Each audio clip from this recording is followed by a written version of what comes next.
Hi friends, இன்றைக்கி வீடியோவில் super டேஸ்டியான நல்ல மொறுமொறுன்னு ஸ்நாக் ரெசிபி தாங்க எப்படி செய்கிறதுன்னு பார்க்க போகிறோம். சின்ன குழந்தைங்கள்லேருந்து பெரியவங்க வரைக்கும் ரொம்ப விரும்பி சாப்பிடுவாங்க. டேஸ்ட்டு அட்டகாசமாக இருக்குங்க. வீடியோ ஃபுல்லாக ஸ்கிப் பண்ணாமல் பாருங்கள், அப்போ தான் உங்களுக்கு நல்லா புரியும். வீடியோக்குள்ளே போகிறதுக்கு முன்னாடி என்னோடய சேனலை சப்ஸ்கிரைப் பண்ணலாம், மறக்காமல் சப்ஸ்கிரைப் பண்ணிக்கோங்க. அப்படியே கூட இருக்கிற பெல் சிம்பிளையும் கிளிக் பண்ணிக்கோங்க, அப்போ தான் நான் ப்ரீவியஸ் நோட்டிஃபிகேஷனில் வரும். வாங்க இப்போ நம்ம வீடியோக்குள்ளே போயிடலாம். ஒரு கடாய் எடுத்துக்கோங்க. அதில் 1.5 கப் அளவுக்கு தண்ணி சேர்த்துக்கோங்க. அதோடைய தேவையான அளவு உப்பு சேர்த்துக்கோங்க. உப்பு சேர்த்ததும் 1 ஸ்பூன் அளவுக்கு எண்ணெய் சேர்த்துக்கோங்க. இப்போ தண்ணி நல்லா கொதிச்சு வரட்டும். இப்போ உங்களுக்கு பார்த்தாலே தெரியும் தண்ணி நல்லா கொதிச்சிருச்சு. இப்போ இதில் 1 கப் அளவுக்கு அரிசி மாவு சேர்த்துக்கோங்க.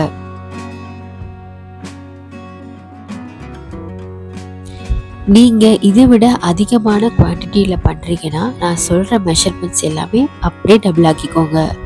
இப்போது அரிசி மாவு சேர்த்ததும் நல்லா இந்த மாதிரி ஒரு கரண்டியை வச்சு நல்லா இந்த மாதிரி நல்லா கலந்து விடுங்க. ரஃப்பாக இந்த மாதிரி கரண்டியை வச்சு நீங்கள் இந்த மாதிரி கலந்து எடுத்துக்கோங்க. இப்போ இதை மூடி போட்டு ஒரு 20 நிமிஷத்துக்கு அப்படியே நம்ம விட்டுடலாம். மாவு நல்லா சாஃப்டாக இருக்கும்.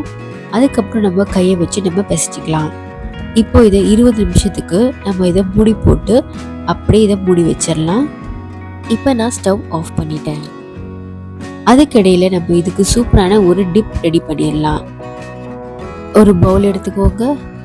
அதில் ஒரு பெரிய வெங்காயம் நல்ல பொடிசாக நறுக்கி சேர்த்துக்கோங்க. அதோடைய 2 பழுத்த தக்காளி இதே மாதிரி நல்ல பொடிசாக நறுக்கி சேர்த்துக்கோங்க. அதோடைய ஒரு 5-6 பூண்டு பல் நல்ல பொடிசாக நறுக்கி அதையும் இதில் சேர்த்துக்கோங்க. அடுத்து ஒரு கையளவு கொத்தமல்லி நல்லா பொடிசா நறுக்கி அதையும் இதில் சேர்த்துக்கோங்க. அதோடைய தேவையான அளவு உப்பு சேர்த்துக்கோங்க. 1 ஸ்பூன் அளவுக்கு சர்க்கரை சேர்த்துக்கோங்க. 1/2 ஸ்பூன் அளவுக்கு கரம் மசாலா சேர்த்துக்கோங்க. அதோடைய ஒரு முழு எலுமிச்சைப்பழ சாறு சேர்த்துக்கோங்க. இது எல்லாத்தையும் சேர்த்ததும் நல்லா கலந்து எடுத்துக்கோங்க. இப்போ நம்ம சூப்பரான ஒரு டிப் ரெடி பண்ணியாச்சு. அடுத்து நம்ம அரிசி மாவு கலந்து வச்சிருந்தோம் இல்லையா, அந்த மாவு ஒரு 20 நிமிஷத்துக்கு நல்லா ஊறிடுச்சு பாருங்க. இப்போ நம்ம இதை கையை வச்சு நல்லா பிசைஞ்சு எடுத்துக்கலாம். ரொம்ப ட்ரையாக இருக்கிற மாதிரி இருந்துச்சுன்னா லைட்டாக கொஞ்சமாக கையில் எண்ணெய் அப்ளை பண்ணிவிட்டு அதுக்கப்புறம் நீங்கள் இந்த மாதிரி நல்லா பிசைஞ்சு எடுத்துக்கோங்க.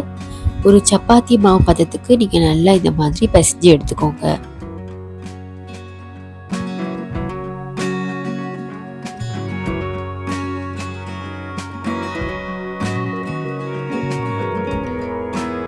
இப்போ அரிசி மாவு கையை வச்சு நல்லா நம்ம பிசைஞ்சு எடுத்தாச்சு பாருங்க. இந்த மாதிரி நீங்கள் பிசைஞ்சு எடுத்துக்கோங்க.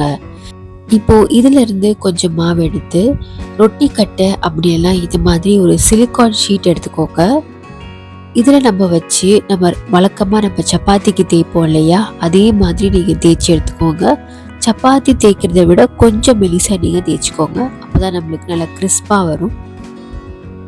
இதே மாதிரி நீங்கள் தேய்ச்சி எடுத்துக்கோங்க.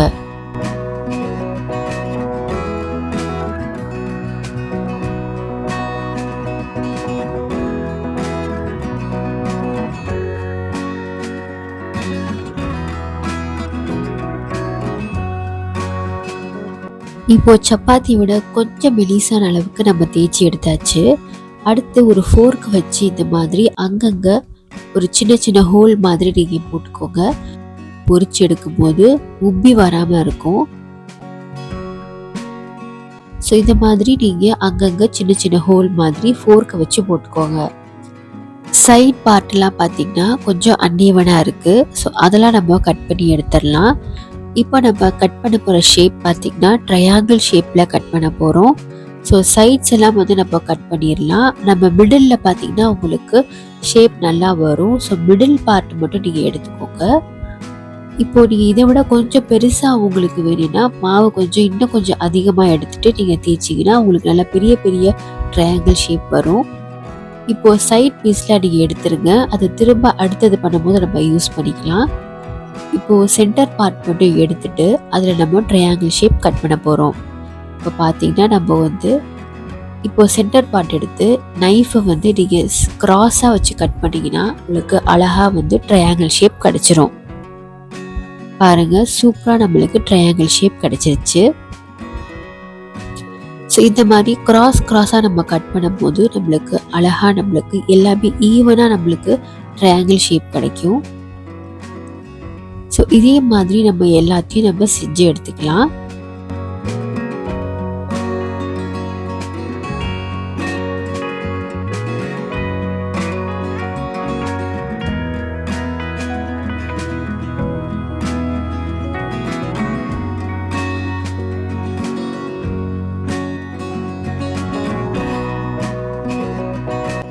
இப்போ நம்ம எல்லாத்தையும் அழகா ட்ரையாங்கிள் ஷேப்பில் கட் பண்ணி எடுத்தாச்சு.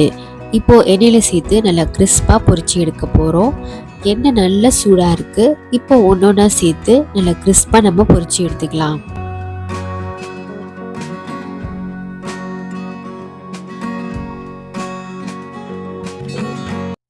இந்த மாதிரி எல்லாத்தையும் ஒன்றா சேர்த்து நல்லா பொரிச்சு எடுத்துக்கோங்க. எல்லா பீசஸும் சேர்த்த உடனே அடுப்பை மீடியம் ஃப்ளேமில் கொண்டு வந்துருங்க. மீடியம் ஃப்ளேம்லேயே நல்லா கிறிஸ்பாக பொரிச்சு எடுத்துருங்க.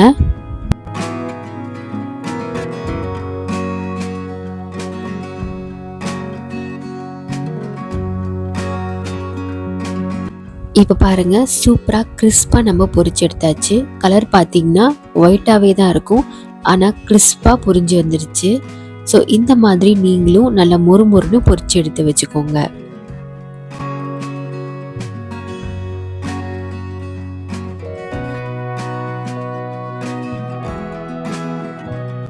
இதே மாதிரி கிறிஸ்பா நம்ம அடுத்த பேட்சையும் பொரிச்சு எடுத்துக்கலாம்.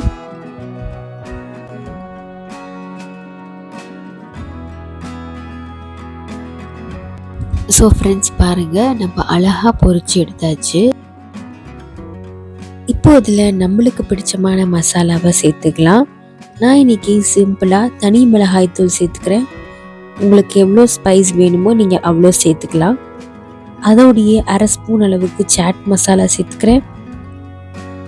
அதோடையே தேவையான அளவு உப்பு சேர்த்துக்கிறேன். இது எல்லாத்தையும் சேர்த்து நல்லா நம்ம கலந்து எடுத்துக்கலாம்.